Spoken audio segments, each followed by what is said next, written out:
You asked, what should I check before accepting a solar quote? You're sitting at home now, you got a solar quote here in your hands, you got 2 or 3, and you really wonder which way should I go.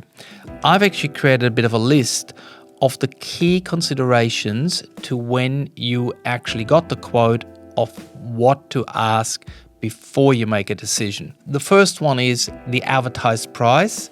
Did that already include the rebate being taken off? In many cases, if somebody says your solar system is $6,000, the price is really more like $8,000, and they've already taken the rebate off to try to, make the price look as low as possible. And it is a very common thing in the industry.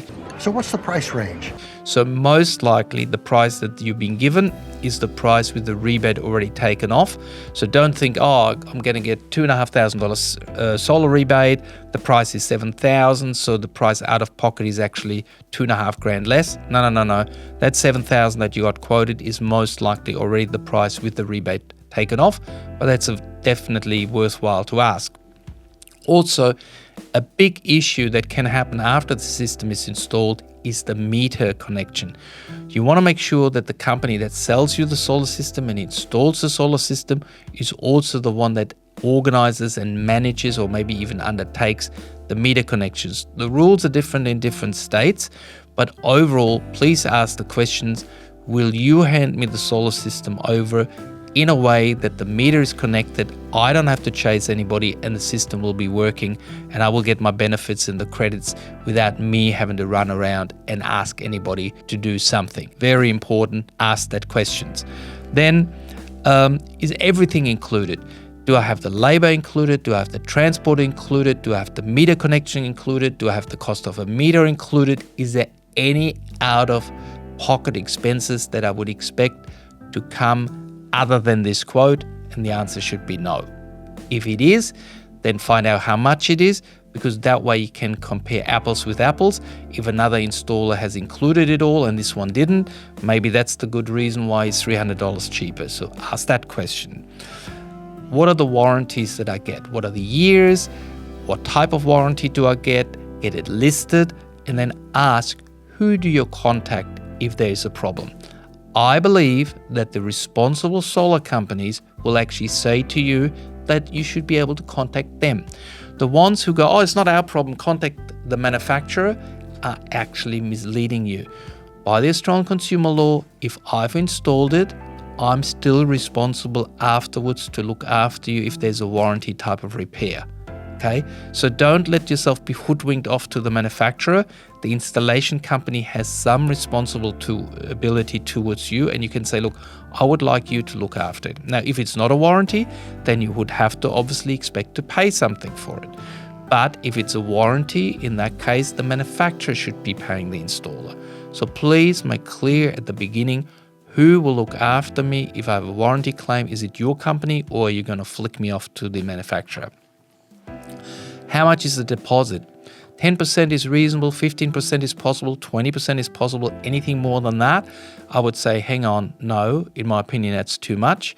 But on the other side also, you would be expected to pay for the system on the day it's installed.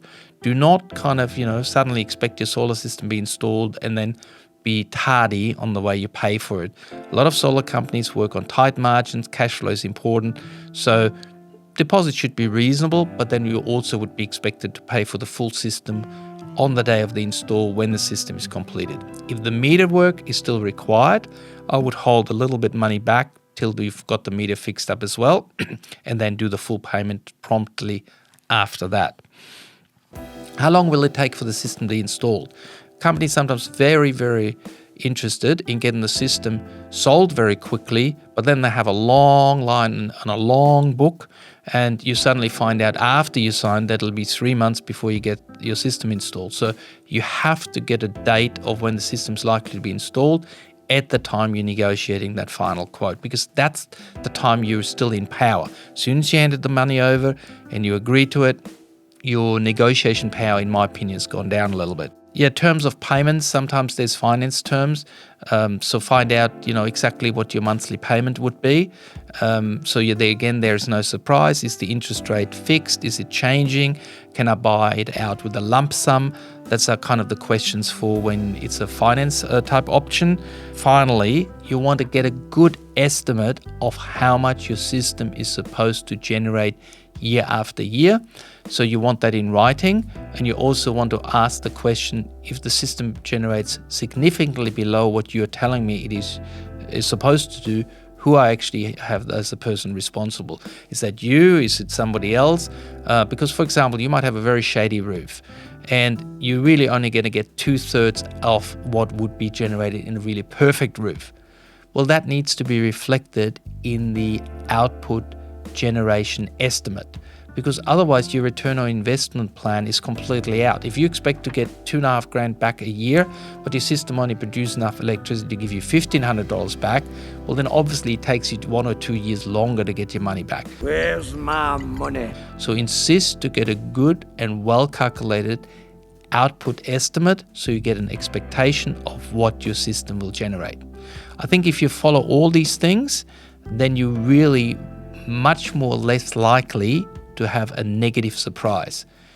Go solar, go quality solar, go local. Want more energy answered?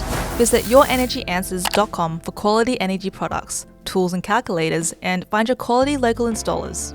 Please support the channel by liking the video, hit that subscribe button, and ring the bell, and check out all our other videos. You're still here? I'll see you next time. Bye.